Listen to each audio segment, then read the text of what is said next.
Hello. So let's sit down and have a little chit chat. So I heard that you're vegan and you're in Italy. Oh my God, people might be like, why are you doing this to yourself? What are you gonna do? There's nothing you're gonna eat, blah, blah, blah, blah, blah. Because that's what everyone told me before I came here. And I'm here to tell you that you're gonna be fine. Let's get into it. So this is the ultimate guide to Italy when you're eating a vegan lifestyle. First of all, thank you for choosing to be more plant-based / vegan. You're actually really doing a amazing job for the environment. I'm so happy that you stumbled across this video because I have been vegan now for 5 years. And if you're in the vegan community, I love you a little bit extra than the rest of the people.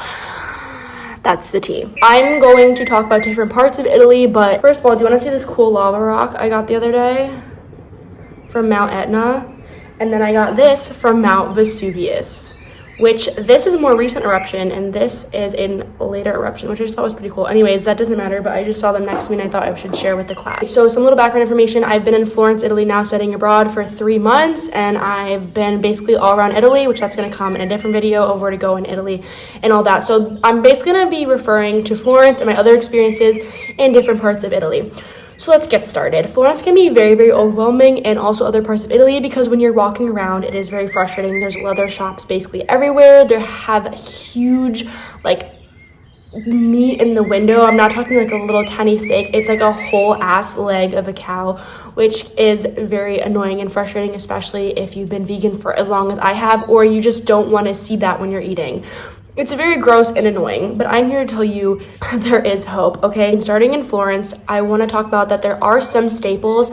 So say you are here with some meat-eating friends or family, you can definitely hit up any of the Italian restaurants here. You're going to know what I'm talking about, like the touristy one. There's like Dante's, Zaza, Osteria, and Santa Spirito, all the different ones. A lot of these Italian restaurants have the same staples. So Tuscany is the region that Florence is in, and it's known for the soup ribollita, which is basically this bread soup. It's absolutely amazing. It has white beans, all different types of vegetables, bread. It's one of the best soups I've ever had in my entire life. I'm not even kidding. And almost every Italian restaurant I've been to in Florence has had this as an option. Just double check with your server that it is vegan, and most likely it is. They make it with vegetable stock.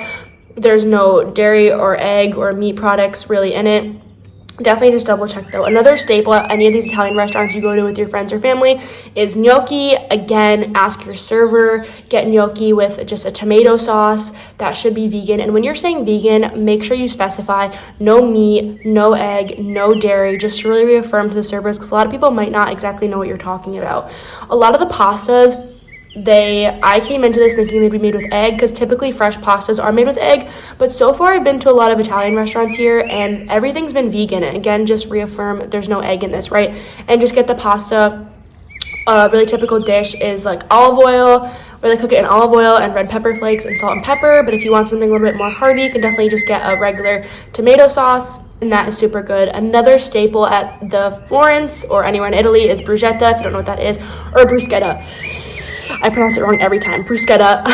It's just toast with these fresh tomatoes, and you're gonna see a huge difference when you come here. All the vegetables are super, super fresh. I've been cooking a lot for myself recently. But anyways, getting back to the Happy Cow app, if you wanna try and find a gelato place that has a lot more options, like an almond flavor or a cashew flavor or something like that, I don't know. They have a bunch of different options. Use the Happy Cow app, and you can just use your filters and set to search for specific types of places that you want, like a pizzeria, a bakery, a gelato place, something like that. The app is super user-friendly and it has literally been a lifesaver while I've been traveling abroad.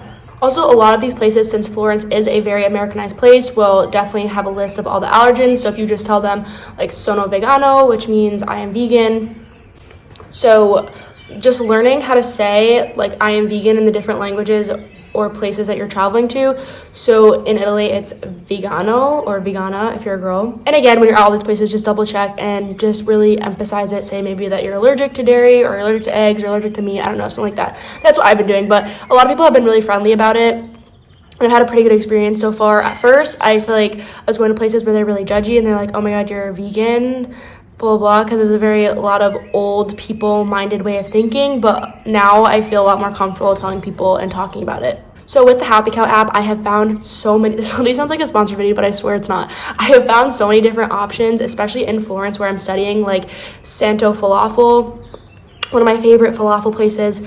when I get sick of Italian food, which is very often, I definitely resort to different options like Mediterranean food, Chinese food. There's a really good place called Su Guan in Florence. Also like sushi places, Japanese food, Thai food, stuff like that. And again, I have been cooking a lot for myself while I've been here. Another one of my favorite places in Florence specifically is Mr. Pizza. It's right outside the Duomo. This is like one of the only pizza places I've been to that has vegan cheese. Another staple obviously is pizza. You can just ask without cheese if you go to a regular pizza restaurant with your friends, but I really do like vegan cheese. I don't know why, it just adds like a different sort of texture that I just really enjoy. So Mr. Pizza makes a really, really good one. You can get basically any pizza they have, just substitute it for the vegan cheese, and everything is super, like, they'll help you out, don't worry. And if you're going to Rome, just a quick shout out, Refugio Romano is one of my favorite places ever in Italy. I just had such an amazing experience when I was there, and it's a restaurant that has non-vegan options and also vegan options. This was perfect. I went with a bunch of my friends